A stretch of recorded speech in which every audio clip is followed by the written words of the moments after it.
I just opened a Roth IRA and I'm down $10. When do I get rich? How many of you are watching this video thinking to yourself, what is a Roth IRA? What is investing? How can investing into a Roth IRA over an extended period of time change my life? Well, I'm glad you asked, but I think I can show you better than I can tell you. I've been investing in my Roth IRA for 12 years now, so let's expose exactly how much is in there today. So I opened the account in 2014 when I was 21, and it was after my summer internship, and I had more money than I had ever seen in my entire life.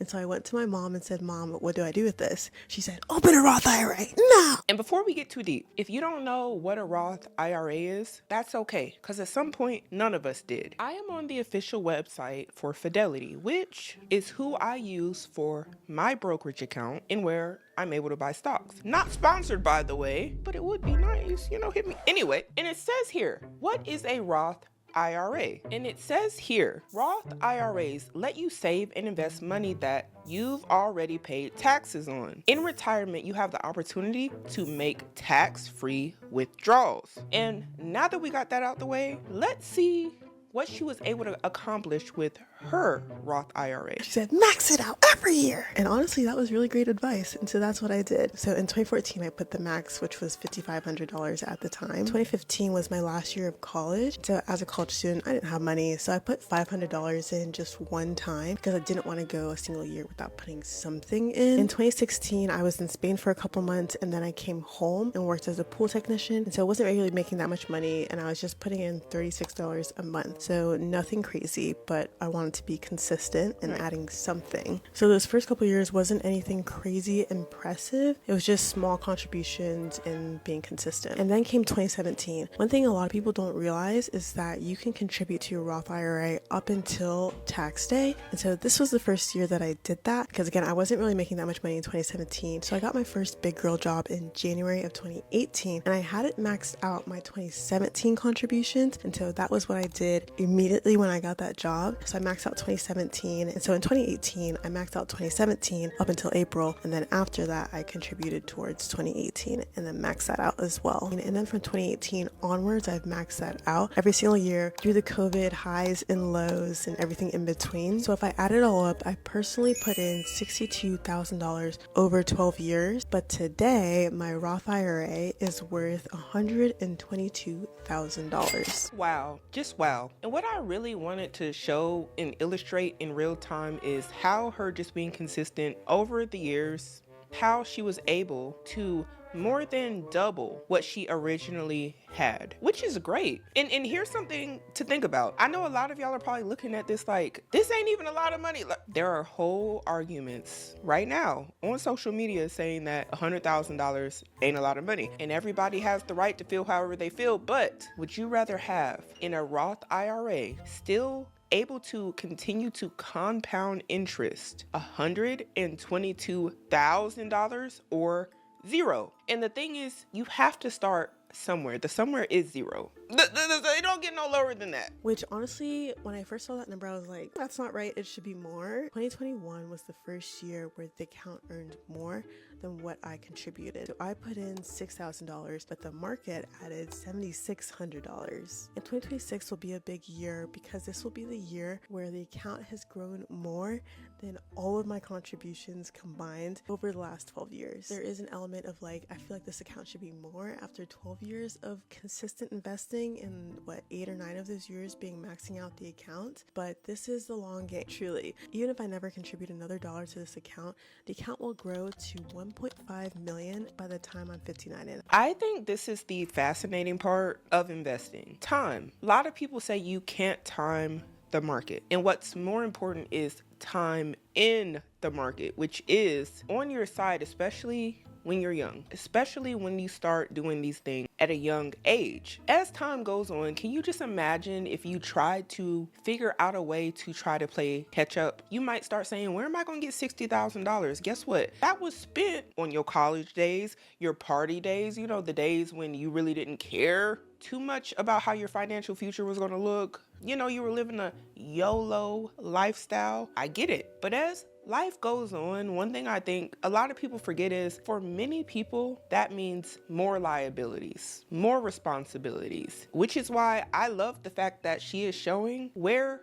her having financial discipline at a young age has her now. And a lot of people like, okay, well, if she's in her 30s and this is all she got, that ain't enough. But I will say, you'll be surprised of how many people don't have that. It is truly a blessing. It's a blessing. And another thing that I really liked is the fact that her mother was the one telling her, hey, put that money somewhere where it will grow. She had the foresight and the knowledge to pass to her child. Because like I said earlier, at some point, none of us knew what a Roth IRA was. I think adults who have children or who want to have children in the future should try their best to understand this verbiage, understand what it means, understand how it works. Because one day your children are going to go out in the workforce. Unless you're rich, like maybe they don't have to do it then, but the people who are financially set or on their way to being financially set and achieving financial freedom, those are the people that get to retire. It doesn't have an age to it. And I think a lot of people are like, oh, you gotta wait until you're X amount of years old to retire. For many people, they retire whenever they've accumulated a certain amount of resources. And some people just do it faster than others. I actually know people who had $1 million in their 20s. And that's actually crazy to think about, in my third, but they did. I've worked for people who had millions of dollars in a stock portfolio. They didn't just have it in the bank. And I don't want y'all to think it's just sitting in a bank account. It was in stocks. And they were driving an old beat up BMW. You would have never known it either. And he was from Africa. Love to see it. If you're early in investing or paying off debt and you feel like your contributions aren't really going as far as they really should, just know we are playing a long and boring game and it takes a whole lot of patience. But what matters is that you keep going. Now she said here, shout out to somebody here for the format. She has the same video and it's in a different stage of life, which may be helpful to see. I definitely want to see. I'ma look. Someone here says, this is exactly what I recommend to my clients. Another comment says, I opened custodial Roth IRAs for my kids when they turned 14. Wow. Just someone here saying, starting mine at 30. And I want to say something about that comment there. We are all on different paths in life. And I understand it's easy to compare yourself to the next person and be like, oh my gosh, this person has this and I don't. And sometimes that can make people feel negative emotions. I would rather say this. I would say take that same energy and be inspired. Be hungry, ambitious, open to figuring out what is your best path to achieve what you are trying to achieve in life. Your time might not have come yet, and that is okay, but that doesn't mean it's too late for you. The way I see it, if you woke up today, you have a chance and you have a choice. You can make changes. You can start something new. You can say, hey, here's where I'm at, but I'm going somewhere new. And I like this comment here. It says, I'm 37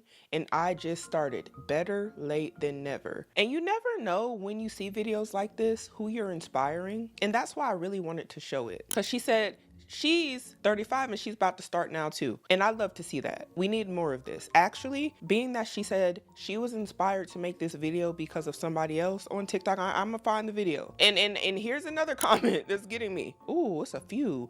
Told my kids I'm not paying for their undergraduate degree. Instead, I maxed out their Roth from the ages of 15 to 25. Both will retire multi-millionaires. See, this is it. Others saying heavy on this should be taught in school because why am I 27 and have absolutely no concept of what this is and how to get one? And again, you can get this usually with a broker, which would be somebody like Charles Schwab, Fidelity, which is who I said I use earlier, or even Vanguard. You just want to do your own research and go with whoever you think is best for you. My husband and I have been maxing out our Roth IRAs for the last 7 years, and so let's expose exactly how much I have in my account today. We got married in 2019. We were 24 years old. We didn't open our Roth IRAs though until 2020 in January, but the deadline for 2019 Roth contributions wasn't until April of 2020. So we were able to backdate $6,000 to my 2019 Roth IRA and then also put $6,000 into my 2020 Roth IRA. So what she did here, because she was trying to play catch up, which is perfectly fine and allowed, by the way, as long as you're within a certain time frame, is essentially put $12,000 collectively into her IRA because she was able to do it for the year before, and then once she was in the current year, she did it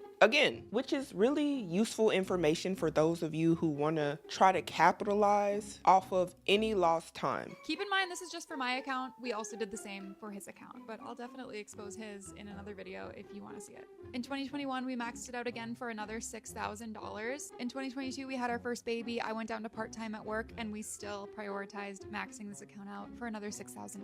In 2023, they increased the Roth IRA limit from $6,000 to $6,500. This is the year that I became a stay-at-home mom, and we still maxed out my Roth IRA this year. It's absolutely something that you should be working into your budget when considering if you can be a stay-at-home mom, is whether you're going to be able to keep up with your retirement contribution. Now, I'm glad she pointed that out because in the last video, we also seen the fluctuation of prices, and it's for the reasons that she's stating. Sometimes there are updates to how much you can contribute every year. So it's important to keep up with that because if there's been an increase, you might want to make sure you're getting the most you can into your IRA. Most of the time, it's a Google search away. In 2024, they increased the limit again to $7,000 and we maxed it out again. And in 2025, another $7,000. So that alone accounts for $44,500 in contribution. In 2023, though, I also rolled over an old 401k into my Roth IRA. The value of that was $17,314.31. That was all the money that I had been putting into my 401k for 5 years as a NICU nurse. Now,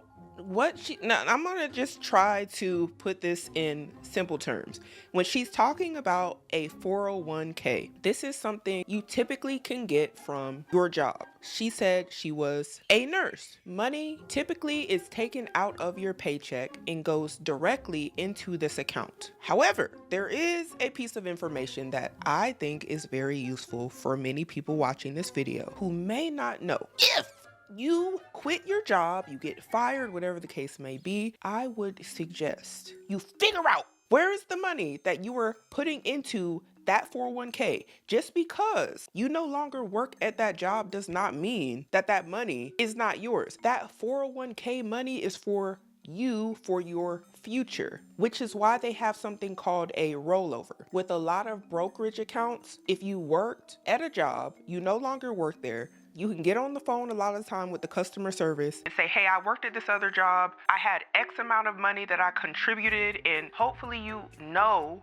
how much you have, and just stay knowledgeable on what's going on with your money. But call the brokerage account people and tell them, hey, I want to put that money here in Fidelity. I want to put that money here in Vanguard. I want to put that money here in Charles Schwab. All three of those that I just named are brokerage accounts. Pick the one that you want. You do have to read the fine print. Some may come with fees, things like that. You want to be knowledgeable. But nonetheless, it's important to know about this because how many of you would love nothing more than to contribute $14,000 over an extended period of time at an old job and not know where that $14,000 is because you don't think financial literacy is important and you're not thinking about your future? I don't want to see that happen to none of y'all. I don't. Additionally, I've had to do this myself, so I'm speaking from experience. When I transitioned out of the military into civilian life, we had something in the military called a TSP. During my time in, I contributed to my TSP, which is essentially like your 401k that normal civilians have. You can move or transfer your money to another brokerage account, or you can leave it in TSP. Personally, it may make sense for many of you who are watching who don't want to jump between multiple accounts just to have everything in one combined account, which is what motivated me to roll it over all into one brokerage account. But that is a personal preference. The important thing is to understand where your money is and how it is allotted. So in total, we've contributed $61,814.31 since 2020, but the current value of the account is $86,234.13. Now, the reason that I'm sharing this is because 2025 was the first year where my Roth IRA earned more money on its own than I put into it. We put in $7,000, but it gained an additional $10,000 just thanks to compound interest.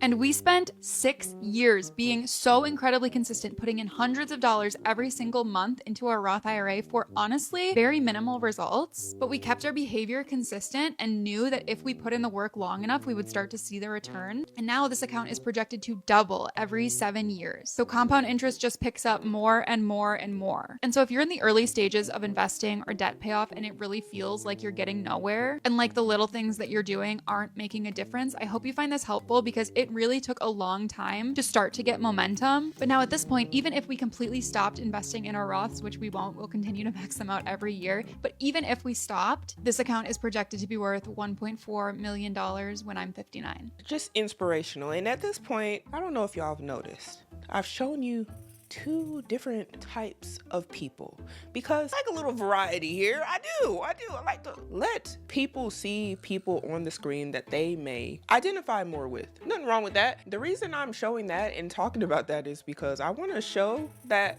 it can be done. It can. Many people have limiting beliefs. I can't do this because I'm this. I can't do this because I'm that. I can't do this because I have children. She has kids. I'm not saying everybody's situation is the same, that we don't all go through trials and tribulations, because we do. I'm showing that somewhere in what you're seeing on the screen, you might see yourself and say to yourself, this is going against what I thought was even possible. There's just no way that people in their 30s have 6 figures saved. It's impossible. Y'all see.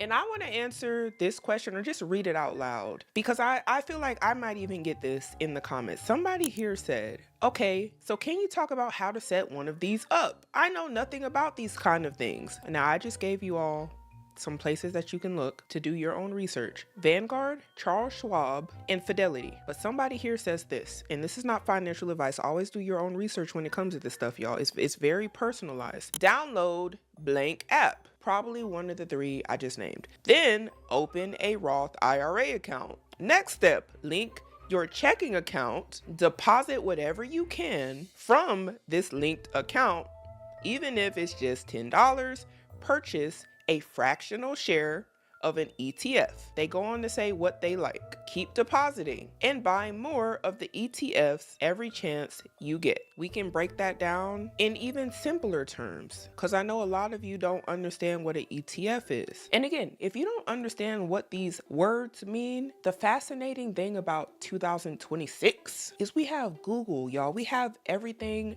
at our fingertips. And that's why I said earlier, get motivated, get hungry for the knowledge. It's here. All I did was Google it, and here we are back on Fidelity. It says, what is an ETF? Learn how ETFs work and how to invest in them. They're telling y'all how to do everything. And I'm showing you all this not to insult anybody's intelligence, because I know y'all are smart. I know it. I know. The thing is, a lot of us don't enjoy reading that much, but that is where a lot of the information is. And it says here, an ETF stands for Exchange Traded Fund. It goes on to say, ETFs contain groups of investments such as stocks and bonds and organized around a strategy, theme, or exposure. Going on to say, ETFs have become popular with investors in large parts because many options like index ETFs provide a simple way to buy a diversified investment. That might have been a lot. I get it. I will say on some of these websites, they even explain things like ETFs. So the knowledge is there. The question is, do you want to know these things? It's a click away. And again, because I want things to be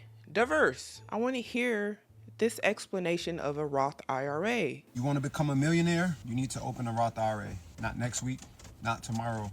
I mean, like today. A Roth IRA is literally one of the absolute best accounts to help you become a millionaire. But so many people don't even know about it or are completely misinformed. A Roth IRA is a retirement account that allows your money to grow tax-free. And then when you go to pull it at retirement, again, completely tax-free. Here's where the discipline comes in. You really only get those benefits if you leave that money in there until retirement. Here's the second part to that most people don't know. Let's say over 3 years, you contributed $20,000 to your Roth IRA, and let's say it grows to $50,000. Unfortunately, you are not allowed to pull out that $30,000 that you've gained without being penalized. However, your initial $20,000 that you contributed, you can pull that at any time without penalty. Your money isn't stuck in an account like most people think. I started my Roth IRA like 7 years ago. I was able to pull some of my contributions to put $50,000 down on my first real estate deal. That's the flexibility that a Roth IRA gives you. When I started mine, it was only $6,500 you can contribute. Now it's $7,500. Here's the biggest mistake that I made and I see other people make. For 2 years, I thought this Roth IRA thing was a scam because I didn't put $14,000 into and I didn't make a single dollar. And then I realized that I never invested the money. I was just depositing the money and letting it sit there just like a regular savings or bank account. I am so glad he said that. Oh, I just got triggered, actually. I got triggered. I was just talking to my mom about this the other day. When I was in the military, I knew of somebody, an older service member, if you will, and they had been contributing to the 401k, aka the TSP. The thing is, in the military, we have all these financial classes, and I still don't understand how after almost 20 years of service, this happened. But this person had been contributing to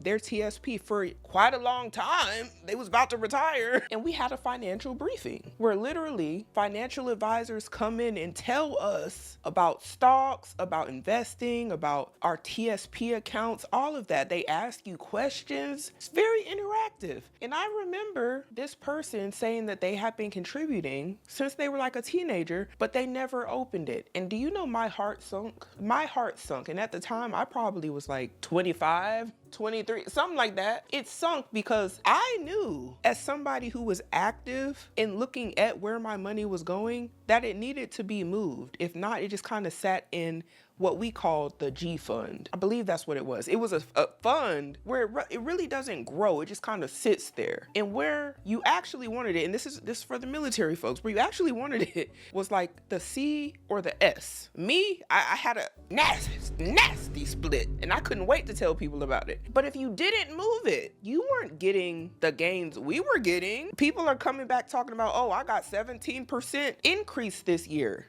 over year. The people who is sitting in the G fund, they weren't getting those gains. The crazy thing is they didn't know it. And that's the same thing that happens to many of you civilians. I'm saying you civilians like I'm not one. I'm who I'm feeling like. This happens to many people. You're just putting the money in every month. You're like, oh, it comes out my paycheck. I'm straight. When I retire, no, you need to assign it a place to go, y'all, because that's just how the stock market is. There's many of places that the money can possibly be placed, and unless you instruct it on where you would like to take your risks, it kind of puts it in this safe basket. That's the best way I can describe it, a safe basket, where there ain't barely no risk, but if that's what you're into, if you don't really want a lot of risk, then I suppose that's great. But a lot of times when you're younger and investing, that's when you can afford to be risky.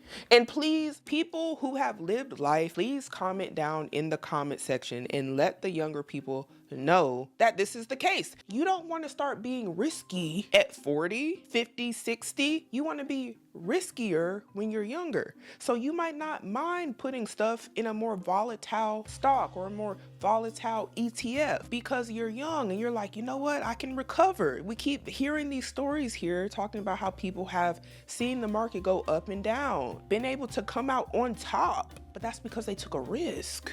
They had to take a risk. So I say that to say, I encourage all of you all, don't just have something coming out your direct deposit and not knowing where it's going. If you don't put it into a fund, more than likely what has happened to this man is likely happening to you. And you don't want this to happen to you for an extended period of time because you're missing out on market activity, which might be a lot of growth, if that's what you want. Everybody doesn't want that, which is why a lot of people that I've seen, as they get older, they're a lot more conservative about where their investments are. They're not in the risky funds anymore. But you actually have to talk to people who invest. You actually have to hear why they're doing what they're doing. They don't want to take a 20% dip on $1 million. They're moving it to a safer fund because they're trying to retire. You see what I mean? And these conversations don't happen in a lot of our communities. They don't. And it's really sad. Knowledge is power. Earning $0. So once you put your money in the Roth IRA, you still have to go in and invest it. And it's simple. You just go buy stocks and ETFs. That's how your money compounds over time and actually turns into real wealth. And the problem is most people were never taught this stuff. Somebody here said they are a former Fidelity employee, and he is correct. All the people who work at the brokerage account places, please comment down below. Share the knowledge, even if you don't. Share what you know. We need more conversations about this. We really do. And then there's a lot of y'all in the comments saying stuff like, I need a step-by-step. Y'all, YouTube, respectfully, there are so many tutorials. Oh my, you can't miss. You can't miss. They're even on the actual website. They're like, it's there, y'all. Somebody here says started 2 years ago with $1,400, over 30K now. Woo! Others are in the comments saying, I feel like Finance 101 should be mandatory in school so people understand this. I agree. And some of y'all kids who have parents who haven't taught you this, I'm gonna be honest, you're gonna have to be the one. I'm sorry. You might feel it's unfair. You might have to be the one to figure it out from your whole bloodline. You might have to be the one. And I know what that feel like. No dig at the parents. I'm just being honest with some of the kids. A lot of y'all are better with technology than the ones that came before you. And a lot of them don't want to learn. They don't care. Now, whether you let that dictate how your life is gonna go, that's up to you. But what you have been taught from those, or not taught, I guess, from those who have come before you in your bloodline does not dictate what you can learn. I'm living proof. I'm living proof. My family is probably tired of me talking about finances. It's probably like gibberish. Mother, I know you're watching this video. Please don't feel attacked. It is what it is. They don't be knowing nothing about none of this. Some of us come from families where they think everything's a scam. They do. Everything is a scam until they see you did what? What is that? Oh, the thing that you've been telling me about? Oh, that was real? Yeah. Some of y'all are going to be the ones to make people around you believers. Like he said, he thought it was sweet. He thought it was a scam. And while you can think whatever you think, there are people who know what they know. Let's do a Roth IRA check-in as a 38-year-old. And by the way, I'm trying to retire in 10 years. This man said he's 38 and trying to retire in 10 years. That would put him at 48. A lot of y'all watching this video are like, how are you going to retire at 48? And could it be that it has nothing to do with his age? And how could it be that it's what I said earlier? It's about what he is preparing himself for. And when he gets to wherever he's trying to get to, he's going to say, you know what? I'm done. Could it be that? I fear a lot of us are letting age put restrictions on us on when we can do something. It don't have to be that. Who says? Who says? I think anything's possible. And I like his attitude. On January 1st, my opening balance was $182,100. And today, which is May 8th, is $244,900. Quick note, this does include both the $7,000 from 2025 and the $7,500 contribution from 2026. Did y'all notice that was another Fidelity account? I'm not mad at it. Amazing growth. The real question is, what is it invested in? I'm going to show you right now. What is that? I ain't got my glasses. Pull up my magnifying glass. What I see here, the percentages that he is up. Is that 1,184%? Another 601%? He got another one that's 1,131% up. Even the ones that are 40% up or even 268% up. My. Goodness gracious. And again, I'm not telling anyone, this isn't financial advice on what you should invest your stuff into. I just wanted to show what other people are doing so people can visually understand and see potential gains. Not going to say they're always gains. Sometimes it's a loss. Sometimes you going to log in and your stuff going to be red. That's my experience. Sometimes I log in and my stuff is red. It's red. It's a sea of red. Every stock is down. Sometimes I buy a stock, the stock might be down 20%. And guess what? Some of them may never recover. I'll be honest, some of them may never recover. Overall though, that doesn't mean you can't see the upsides. Everything could be red today and everything could be green tomorrow. And you might be up 300%. I'm not even lying. No exaggeration. I will say a lot of these things I invested in early on, I would never have invested in right now. And yes, some of these have extremely high returns, but they're also super risky. And that was a huge gamble. And I'm glad he said that part right there because it is risky. It is. For anybody to say that investing isn't risky is a liar. They're lying. Nothing is 100% for sure. You see, the people who choose to invest into their 401ks and things like that, I think should understand this, but many people going off of the historical data and returns or potential returns and say to themselves, you know what, I'm willing to take the risk. And because I'm willing to take the risk, I'm willing to gain the reward. That's just how it works. You can play it on the safe side. That's your choice. Or you can do nothing at all. And then you may have to work when you may be thinking you should be retiring around like 70 or something or 60. But I'm glad he was honest about that because it is. A lot of people might not be able to handle that. They'll be like, you know what, I should have just spent my money. It wouldn't have went down. It's part of investing. It's like a roller coaster. You can get off at any time. But for many people, they prefer to stay on because they're young. They can take the risk and possibly enjoy the reward of the risks that they were taking. But I need to know what y'all think about this down below. Do you invest into your IRA? Do you have a Roth? Do you know what a Roth is? Do you think that investing is all a scam? Whatever you think, comment it down below because you know we can do in the comments. We're not going to fight about it in this one. I want peace, but we got to start making better decisions today in order to have a better future.